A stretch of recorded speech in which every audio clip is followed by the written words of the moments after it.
Welcome to Eye on the Illini. This is Mike Kegley here with Kedrick Prince. We'll have Brad Sturdy dropping in later on. This was a game that really started off a little bit threateningly, and then we got to see that the Illini wake up and really dish out some punishment, kid. Mark, that's what they did. And for the first time in a long time, I don't remember the last time I can say this honestly. It was a boring game. And I think the players kind of played like that. They just played to the level of competition, which wasn't good. That's not a good thing. But think of how good and how scary this team really is. They missed how many bunnies and layups tonight? They could have put up another 100 points. I mean, Jake Davis missed a couple. I was kind of glad that Coach Underwood kind of got upset about some of it, but just the depth. And finally, I have to admit, this team is good. When you don't have arguably one of your best players, Ibisic was average tonight. Kylan Boswell was looking to distribute. I mean, and you still won by over 30. I mean, what an amazing group of talented boys. I got to be honest with you. If I'm Penn State fan, I'm a little worried that Shrewsbury got replaced by a guy who doesn't have the coaching chops that he had. No, I don't. Here's the one difference: the team doesn't have the competitive edge. Shrewsbury's teams fought hard and they put the boxing gloves on.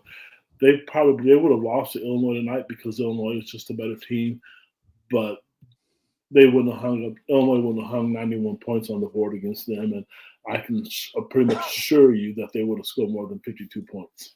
Yeah, no, I'm with you there.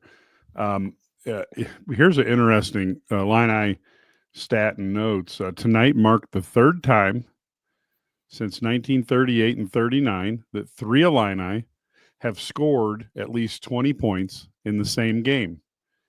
Now, it's only been in the recent past.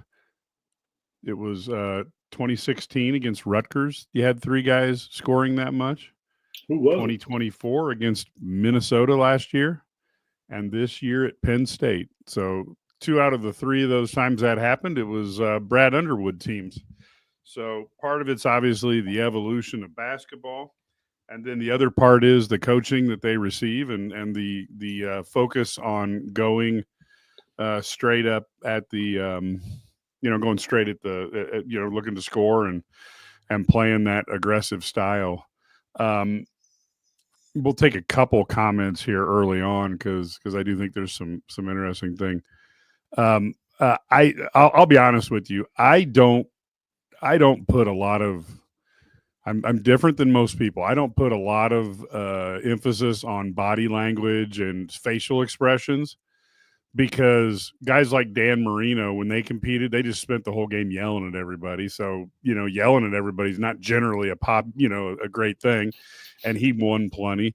And then I remember Juice Williams because everybody would go, well, Juice looks like he's not confident, or Juice looks like he's upset, or Juice. And I'm like, Juice just looks like Juice. He's just coming off the field, man. And so I don't really worry about that. I do think what you have with Riley is he's a tall, thin guy, and he reminds me a little bit of Kevin Durant, who dribbles the ball straight up and down. And Durant had to figure out when he faced better athletes each time he went up, from high school into college and then college to the NBA. He had to figure out how he keeps the shorter, more athletic, stronger guys from getting underneath him and causing him problems. And maybe there's a little bit of time that Riley's going to have to figure that out as well. Ked, any thoughts on that? Yeah, Mike, and I have to agree with Fedigator here. Sorry to disagree with you, but body language does matter to me just a little bit. I don't see a lot of that from him. I see frustration, and I said this at halftime. He keeps falling away from contact. Yep. He refuses to go in to initiate the contact. If you're going to, he did on the one time I was happy he did it. Ked, sorry to interrupt you. Was when he went down the lane and they got the flagrant one. He was just like, I'm going to go to the hoop, and didn't let he just made a basketball play, and it was so much better. Sure. But then the second half, he was short. He did another one. He made a nice spin dribble. The thing I like about him, he can get to the rim, and he handles the ball really, really nice. Yep. Just go up and attack it all the time. I mean, or if you're not going to kick it out. And it's tough because that's the one thing I think that would get him more baskets. It will get him to the free throw line more. It will get him some confidence. And like I said at halftime too, when he knocks down a 3-0 shot, watch the bench. They know he's pressing. We can sit here and pretend that he's not, and all this coaches speak. I'm not into that stuff. He is. He's frustrated, and he should be. And I understand that, but he's going to come out of it. And he's definitely able to play at this level. He's proven it.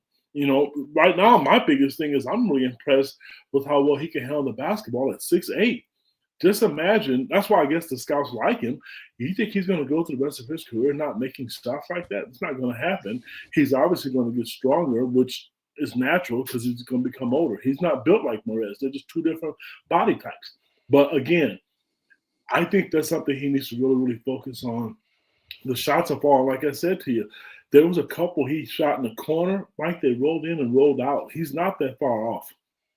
Yeah, I agree. He's not missing by wide margins.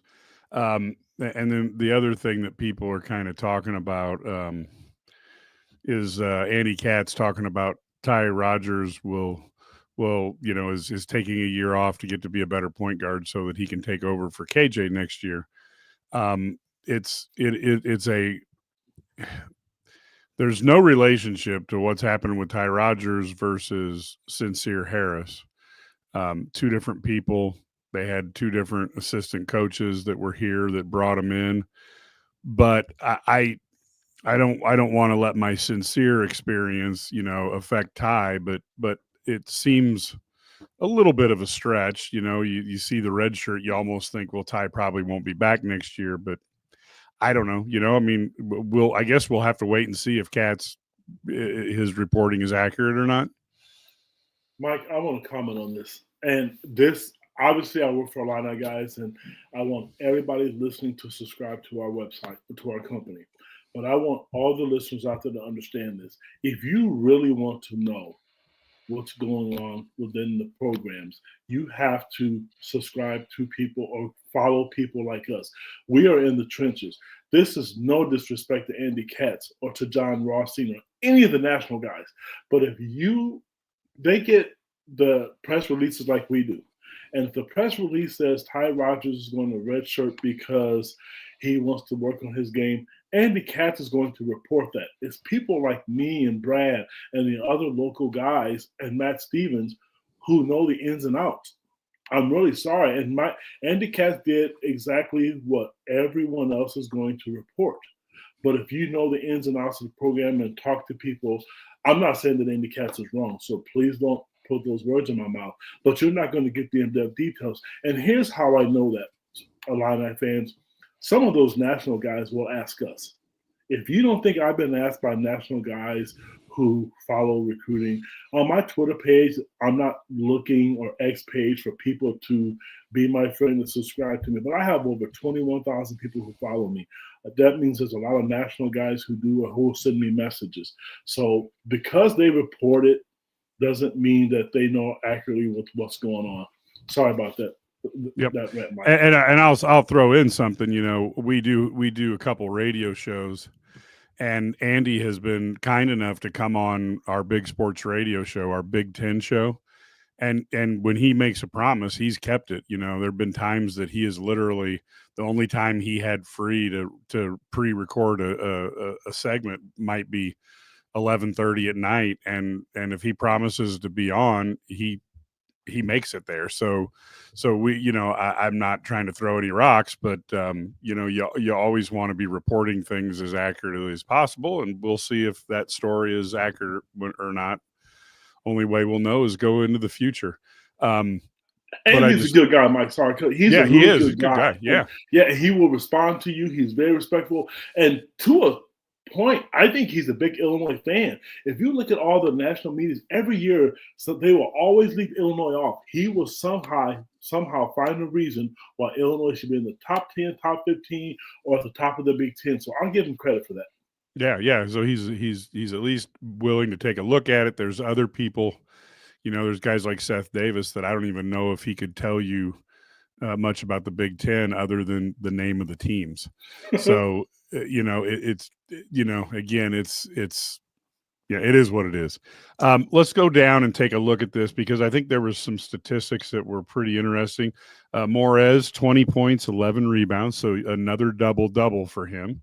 Fantastic for him. I'm so happy to see that.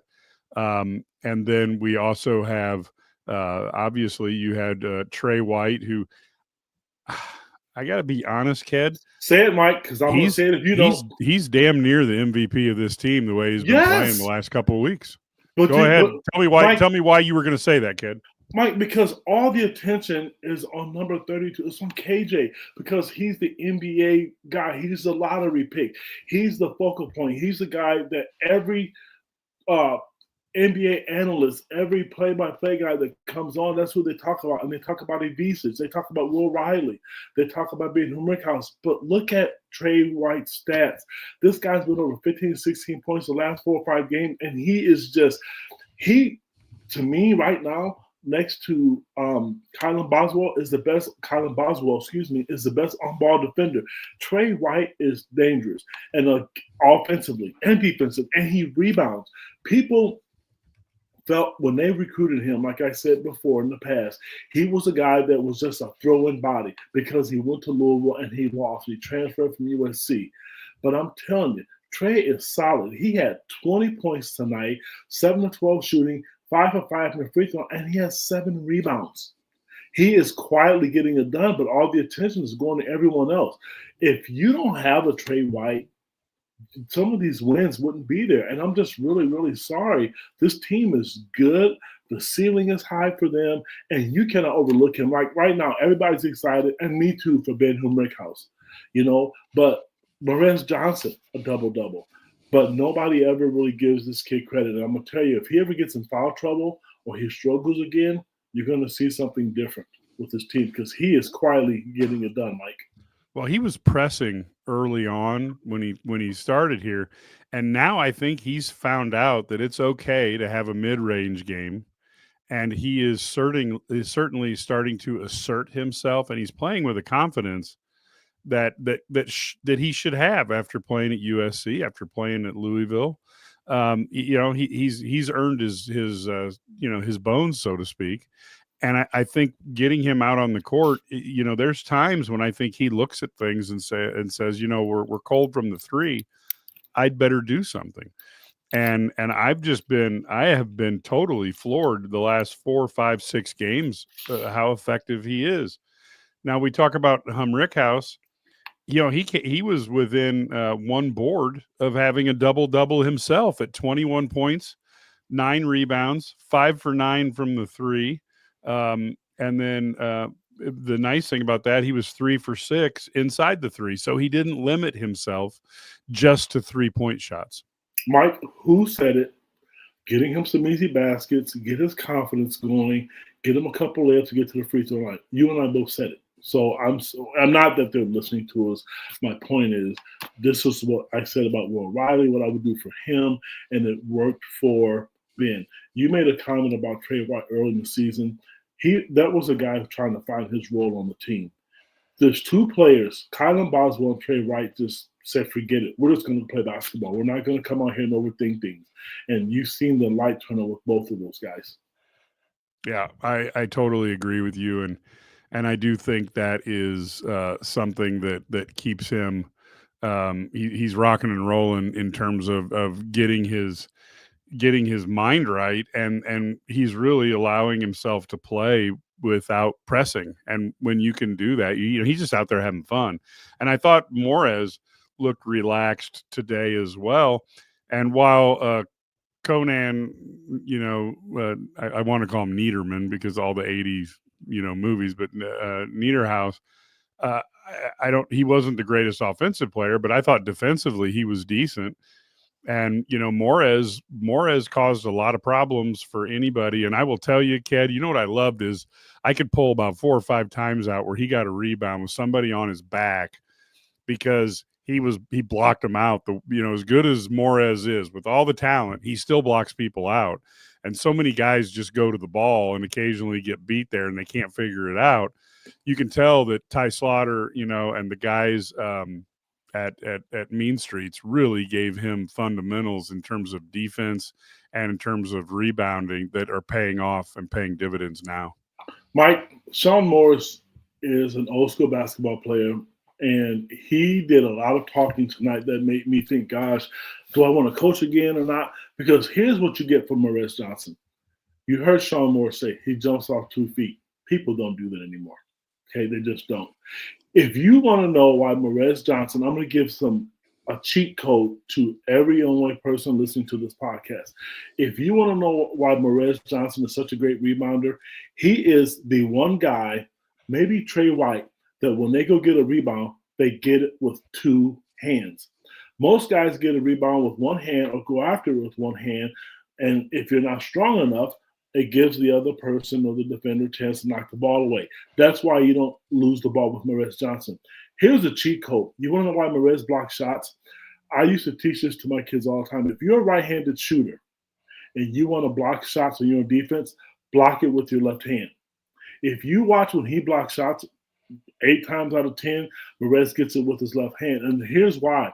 If you stand face-to-face if you're on offense and the person is trying to block your shot left-handed, your left-handed reach is longer than your right hand.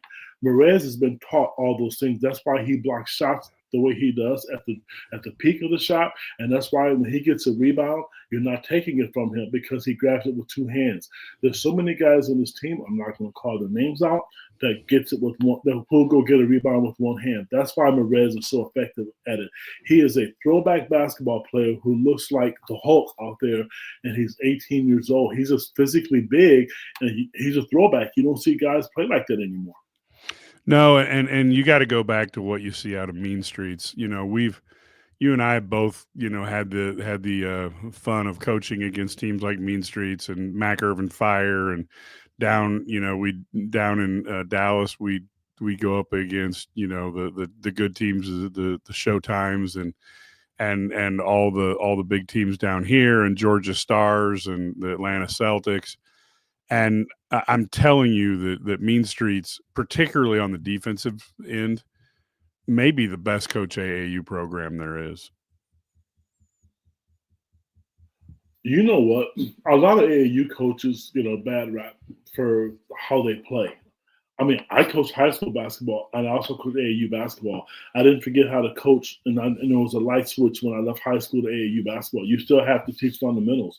And Mean Streets with Ty Street and Tim Anderson, who's an Illinois assistant basketball coach, what they do, they teach fundamentals. And not that they're the only team, but it really does matter. And, if you look at Ty Rogers, he's fundamentally sound. So that is a good program to come from. It's a program that teaches you all the little things like I just mentioned, and I'm just happy. There's been so many fans, Mike, that have wanted to see Morez play and see his upside, his potential. And you know what? Since we're on the subject with him, tonight was the first time, whether I was in person or on TV, I saw him smile tonight. Because he's not a guy that shows a lot of facial expressions, but tonight I finally saw him smile. Yeah, that was good to see. And like I said, he's a heck of a player, and I know we wax a little philosophic, but when you watch these guys play, when you're out scouting, and what we do, the point of you see him perform with that effort and intensity and focus tournament after tournament. Whether you're watching him in Chicago, I'm in Memphis, or I'm in Dallas, or you're in it's just that consistency that's so good. And I think it's been a real tribute to him as what he's been able to do. The other one is I do know with KJ, we just know there was some sort of wrist injury and there was some swelling on his left forearm, and you could tell in pictures and stuff, it was very visible that it was reddened. And I don't know if that's from icing or heat, or just it was red. I don't know, but obviously it seemed like KJ thought he could go, but the Illini coaches wanted to be cautious. Any Any thoughts on that, Ked? It's better to be cautious because tonight he could have injured it and made it worse. You and I talked at halftime. USC is going to present a challenge to Illinois. They're big, and they're not. No team's going to roll over in the Big Ten because for the people out there listening, in case you didn't know, there's 18 teams in the Big Ten. I believe only 15 go to the Big Ten tournament. These teams are going to be fighting. There's no gimme wins on the table. So every game matters at this point. So no one's going to just say, hey, okay, you know what? We're just going to let you beat us because we're Illinois. Mike, just real quick here. I want to talk about Kylan Boswell and Draven Gibbs Longhorn real quick because KJ was out of the game tonight. I thought Kylan, who's handled the ball a lot, did a good job. But I also have to give credit to Draven Gibbs Longhorn. He doesn't handle the basketball very much, but tonight in 20 minutes of action, I thought he did a really good job. And I have to give kudos to Kylan because if you want to know what it's like to miss a player of KJ stature, Kylan Boswell, he was 2 for 8 from the field, but get this, he had 5 rebounds and he had 6 assists. You know, he logged a lot of minutes. He played 34 minutes.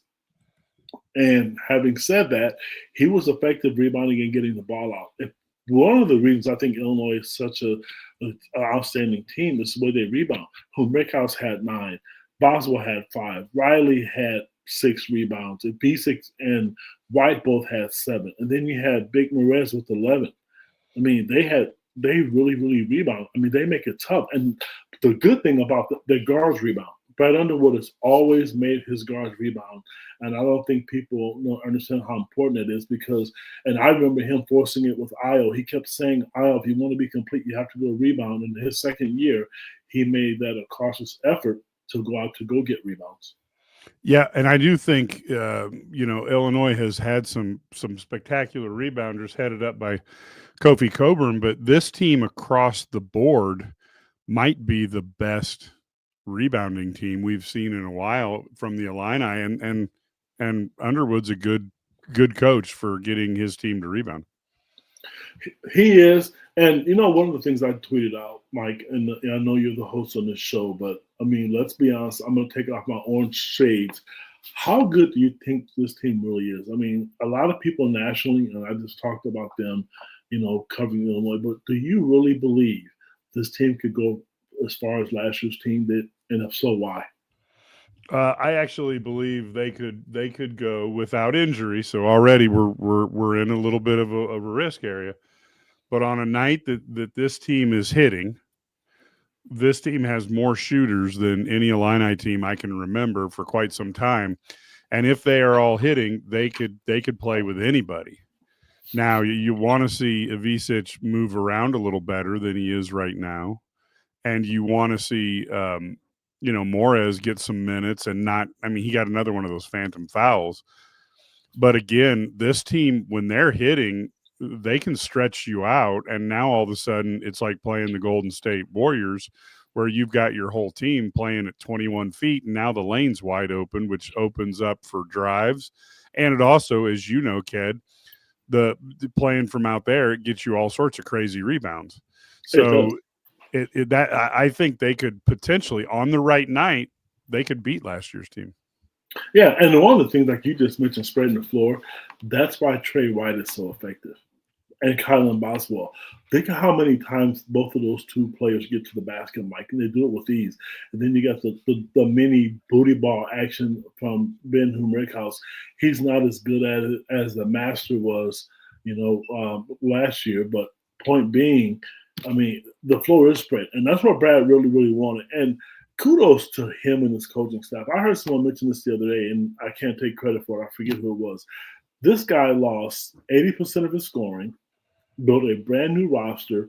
They were in the final weight last year, and they have put together a better team than last year. I mean, that's coaching. That's just being up with the times and not being afraid and being stuck in your ways. I mean, and he's not afraid. I mean, you look at their non-conference schedule. He said when he got here, he wasn't afraid to play people. They're going to play Duke, which everybody knows about. I give him credit, and he wants to challenge his team, and they are better now than what they were when they played Tennessee. I mean, no question about it. If they were to play Tennessee today at home, Tennessee would have 2 losses because they got beat last night to Florida. But point being, this team is better now. Yeah, I agree, and that is one trait of an Underwood team. They generally are, barring getting hurt, they're generally much better at the end of the season than they were at the beginning. I mean, that's exactly what you're supposed to do as a coach. But people don't understand basketball is the longest season, and you got to keep those guys going, and it's a grind. And Underwood has managed to do that very, very significantly. Um, now the other thing we're gonna bring up here. So I'm not certain that the book's out on Will Riley. I just think some guys need different times to develop. And you said 2 weeks ago Morez was going to be a really good player, and Ked and I said that 4 years ago. I like the comparison, though. I like the Joel Yeah. Embiid comparison. I love that. I just hope he plays a little more often than Joel does. Yeah, no kidding. Yeah, so that's where we definitely would like to, you know, I enjoy the back and forth. I do think the other thing I think I saw tonight that I appreciated was even the short stints of time that Jake Davis was in there. You know, he came in, he got called for being out of bounds with his foot, but, you know, that was a big time hustle rebound. Those are the type of plays, you know, when you're in there for 12 minutes, you get 3 rebounds. That's the type of effort that Underwood wants. And I thought it was really interesting that maybe he's starting to hone in on those guys better on the recruiting trail, because he seems to be really focused on the guys who want to play the style he wants to play. You're going to play hard for him. You're going to compete for him, or you won't play. It was really funny, but not funny, when Jake missed that layup. Oh, my gosh. And I know the players, which was Morez Johnson and Kerry Booth, sitting on the bench, and Brad jumped up and started yelling at them. I know as a player, I used to think, Coach, I'm not even in the game. Why are you yelling at me, dude? But he was frustrated, because that's when you're just not mentally into the game, because you knew you were going to win the game. Great teams, not good teams, great teams, they would have finished some of those layups. And the one, I think they missed 3 in a row, and the one guy who made it after that was the guy you and I talked about, probably the MVP of the season, was Trey White. So, I mean, when you have games like that, when you're not just focused, and it was quiet. Oh, I want to say this too. I was thinking about this before we got on the air. I want to give Illinois fans credit. I've watched college basketball every day. I love it, regardless of what conference it is. And I've seen some of these arenas, and they're starting to become empty. The State Farm Center is never like that. The people will drive. I have coworkers who will get up, who will drive. This game was at 8 o'clock at night, and it's 10:52 right now. Go to work the next day at 1 o'clock in the morning to support this team. So kudos to the Illinois fans. I love seeing the State Farm Center full, because when you watch some of these other arenas, when I watch even in the Big Ten, which is traditionally one of the best conferences in the world when it comes to attendance, it's starting to dwindle a little bit, but the State Farm Center is still packed. And I love that for the fans, and it's good for the players. Just win, baby. Now, the other thing I think is neat, I'll throw in a little plug here. I think it's interesting to hear from experts and people who aren't from the Illini. And if you're interested in Ant Wright, who has a really nice Twitter presence, and he does a great job of doing anywhere from 30-second to 3.5-minute breakdowns on offense and defense. He does a really good job. He came on, of course, former Michigan Wolverine. He came on to my Heat Checks and Hail Marys and had some very interesting things to say about the Illinois program and Coach Underwood that I thought was, you're hearing it from a guy who's not an Illinois orange and blue point of view. I thought that was really interesting. And if you ever want to do that, you can go to the Heat Checks and Hail Marys on our IlliniGuys.com channel on YouTube, or you can go to your podcast subscriber, however you prefer it. Ant gives us some really good insight, and I thought that was something to talk about. Now, next up, you kind of brought it up, USC at Illinois, and USC's got a big lineup. I still think they've got a lot to learn about the Big Ten, but if you don't bring it against these guys, they're going to cause you some problems. Well, the good thing about USC, They competed tonight against Indiana, and it's a tough.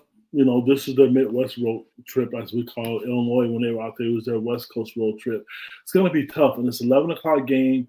It's tough for them because the turnaround is not as quick. The turnaround is kind of quick for them. What I want to see Illinois do is the great teams. I remember the one team I knew out of all the teams, whether it was 89, last year's team, the 2004 team that went to the national championship game, the one thing I knew about that team was when they played, it didn't matter who it was. They went out right away. If they could put up 50 points on you in the first 10 minutes, they tried to do that. That's what I want to see Illinois do. I want to see them do that to USC Saturday, because they have some tough games coming up. They have to go to Indiana. Michigan State is going to be a war because, let's face it, I mean, you can look at what you want, and if the national people are listening, today, and it may change a week from now, but the best three teams in the Big Ten right now are Illinois, Michigan, and Michigan State. And so you're going to have a road trip where you're going to get to go to Michigan State, and that's going to be a tough game for them. Yep. And now we got Brad Sturdy from in the car after covering the game and then going back and interviewing coaches and players. Brad, the question that comes up, what are we to make from KJ's injury? Yeah, so he had been limited in the past 2 days in practice. And so I think what happened is, after they go through their shoot around earlier today, and then they came back and they have a little workout. And he had some inflammation and soreness from it. It evidently happened at Washington, as I understand it. And then, but he doesn't say he doesn't have prognosis, hasn't talked to the doctor yet, so we won't find out maybe for, probably won't know until Friday what his status is going to be for Saturday. But if he's going to miss a game, Saturday's probably the game he needs to miss because they should be able to beat USC without him. But it doesn't sound like it's a long-term thing, more of a few days type thing. Yeah, something that they just don't want him to injure worse. So you keep him out of it. Okay. So what are your impressions? We talked a little bit about this is the third Illini trio to score 20 points in the same game in the history of the Illini program, at least since the late 30s. Trey White has kind of turned himself into kind of that guy. When they need something, he's that guy. What were your thoughts watching this game? Well, first thing I would say, I thought the defense was spectacular. They got Penn State to do exactly what they wanted them to do. They got them to take tough pull-up twos over contested, with contested people. I thought that, Ivasic and Johnson defended the rim, just affected every shot around the rim. Even Humrickhouse did a good job of that. But I just thought the defense was as good as you can be. That was so Penn State scored, according to this stat, it was 0.648 points per possession. It was the worst or least efficient offensive performance for them since December 1st of 2010. You're talking that's not like 15 years, right? So it's really amazing what this defense has become, considering what they had, considering everybody's new. That was my first takeaway. The defense was elite. I thought offensively, they started a little slow trying to figure out what they were going to do. I mean, it was 11-5, about 6 minutes into the game or so, 6-7 minutes into the game. And then they scored 86 points over the last 30 plus. I mean, just great offensively. And a large part of it, they didn't even shoot the ball well. But when you can dominate the offensive glass the way they did, and you took care of the ball, and I know they finished with 14 turnovers, but many of those were late after the game was over. I think they had 5 or 6 at halftime. So I think it was 5.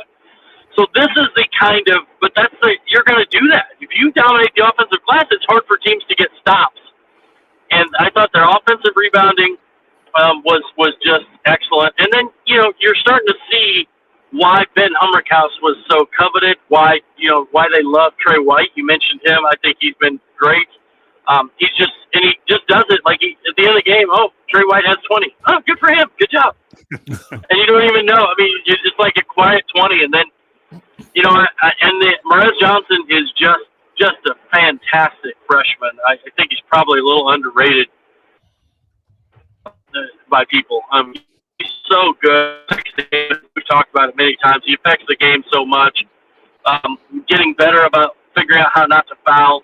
Got another tough one tonight, but overall, he's getting much better. And the one thing I'll say is Kyle Boswell was fantastic, right? How about his really controlled the game?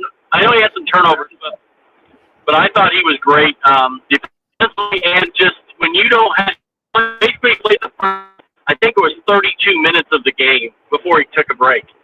So really impressive, from him. He looked like the elite point guard in the first half. The guy just got his team, made plays for his guys, got him set up, did everything, and then the team at the end of the game and gave him some confidence. Well, I'll tell you what, another guy, Brad, that I want to talk about, which, he was great offensively, and I'm not too embarrassed to admit this. I have to give Ben Humrickhouse credit, not just for his offense. Teams are not abusing him in the post like they were early in the season. He is walled up. Teams have tried to do it. Penn State tried to take him in the post side a couple times. He blocked a couple shots. He made it tough for them. This, to me, people ask Kedrick, Brad, or Mike, or Matt, do the coaches watch film? Hell yeah, they're being paid millions of dollars. They're not stupid.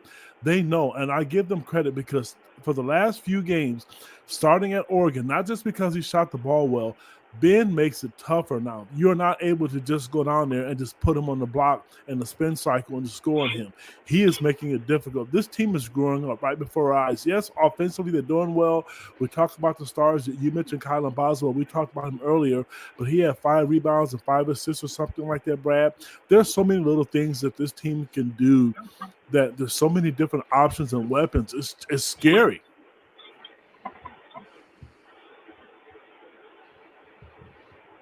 Yeah, it is scary.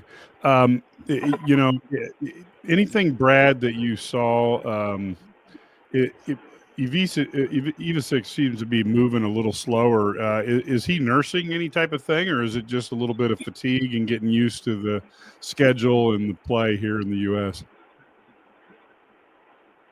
I think there's something there, a little bit of a nagging thing. I don't think it's anything serious. I think he's just, and then I think also getting used to it. But I thought defensively he was really good. Yeah, protecting the rim. The other thing that they did tonight, Penn State likes to blitz that ball screen and make that guard give it up. Yep. And then so what Illinois countered it with was the short roll. And they had Morez did some really good things, but Ivisic passed well out of that short roll. He got to was able to get that short roll and just spray it and find guys open. And that was a really good, idea, good plan, offensively for what they wanted to do. I thought I was impressed with that. And at the end of the day, I think it's one of those things where they're so versatile, with those two guys at the 5 spot. And you saw them play a little bit together and really impressive. They looked really good. And Ivisic continues to rebound, and he's going to have games when he's going to score a bunch. Underwood told him there was a time, it was early in the game, and he got the ball in the post, and he had a guy who was like 5 inches shorter than him, and he just kind of backed him, and they kicked it out. And Brad told him, go score. You got to go score that ball. And I think that's just kind of his mindset is more like facilitate, play, just move the ball. He's not really a guy who demands the ball. And if Kofi, they played Kofi back in the day one-on-one, it's going up, right? Somehow it's going up. Ivisic wants to play it's good basketball, but sometimes you got to realize you have a huge mismatch and just go take them. And that's where he's kind of making the next stride. But I'm really impressed with how he's improved defensively, and that's true of all of them. I think Will Riley has really improved defensively. Draven Gibbs Lawhorn is such a good on-ball. He can really guard the ball. But what we're seeing from him is he's becoming better off the ball. They didn't miss – and Underwood talked about this in the post game. I don't think they were switching small on small screens. Like, it was all switch on small on small. They didn't miss one.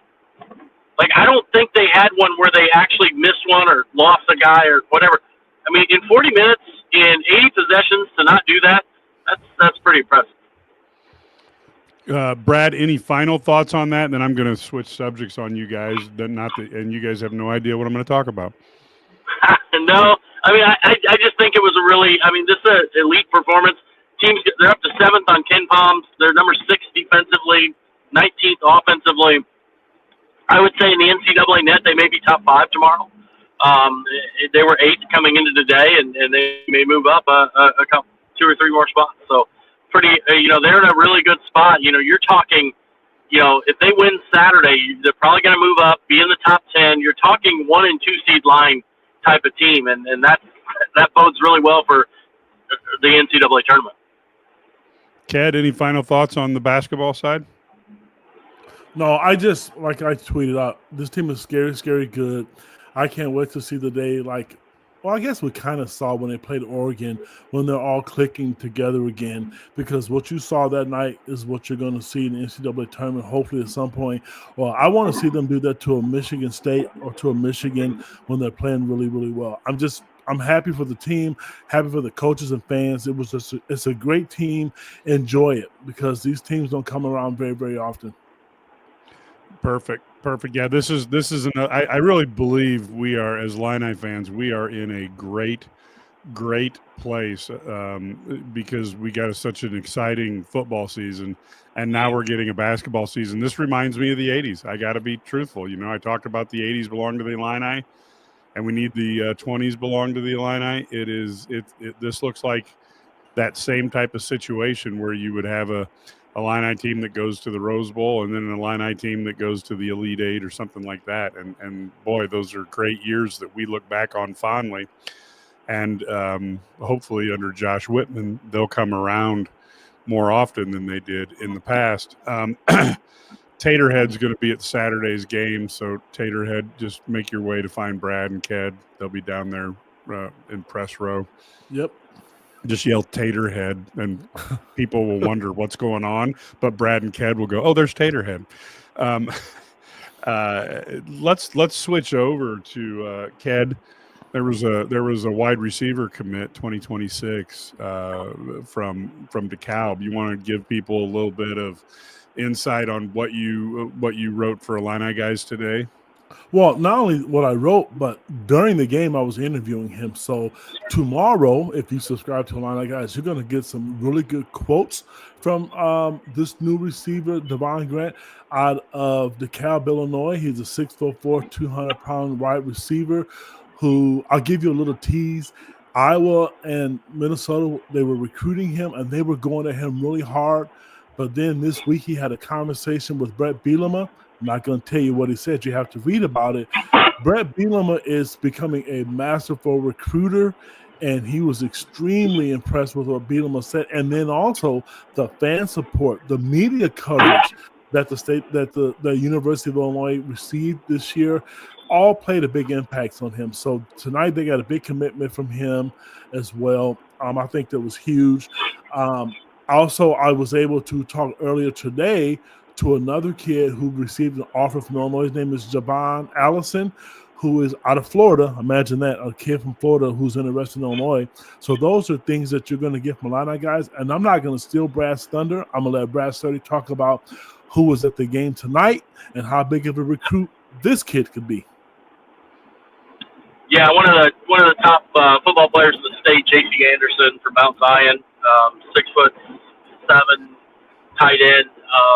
He's considered, I think he's top 5 player in the state of Illinois and a high four-star player nationally. He's got offers from all over the Midwest and South in the SEC, Big Ten, Notre Dame, etc. All kinds of schools after him. He was at the game tonight. He went on a visit to Illinois before Christmas. He's been and of course, remember, he's also a really good basketball player, so he's in season, so it makes it even harder. He's having a meeting with Bielema on Friday. I believe it's a meeting with him on Friday, and he's going to come up with a top 5 list coming up in the not too distant future. So, and I do expect Illinois to be on that list. So they're in a really good spot there. He's a fantastic player. This is a kid that you can line up. It's the tight end because he's big enough block, but also you get in the red zone, you throw it out and let him go get it. Just has that 6'7" with his length and different things. Just really impressive player, and teammate of Illini incoming wide receiver Braden Trimble, who's also a fantastic receiver. So yeah, that's a big time. It's another example, and I said this the other day when we were having Mike and I were having our little last podcast. This might, I think 26 will be the best class that Bielema has brought in at Illinois. Well, not only that, Brad, he is making every effort to get out to recruit these kids, and the kids. He wants the kids to know that Illinois is a place where you can go play, stay home, and do really, really well and compete. The one thing that Devon Grant told me tonight was that you can win at Illinois, and that he's going to help recruit other kids with him. I love when recruits tell me that. They're not just done. They're going to go get other players. They want to play with the best players in the state. They want to keep them home. So not only is Brett going out to get these kids and to get them to commit, the recruits are selling what the coaches are selling as well, if that makes any sense. Yeah, I think this is going to, the start of something big. Brad, any other recruiting things before we let everybody go here?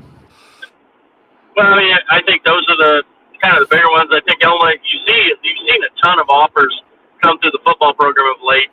I think the basketball program, the weird part about this basketball program is every player is eligible to return next year. Every single player. And so and obviously we don't expect Kasparis to come back because he is, he's going to be a top 5 pick in the draft, it looks like. So even so, you say he's gone. Every other player has eligibility. Are they going to find a better place than where they're at right now? And so that's one of the reasons they haven't signed a bunch of kids.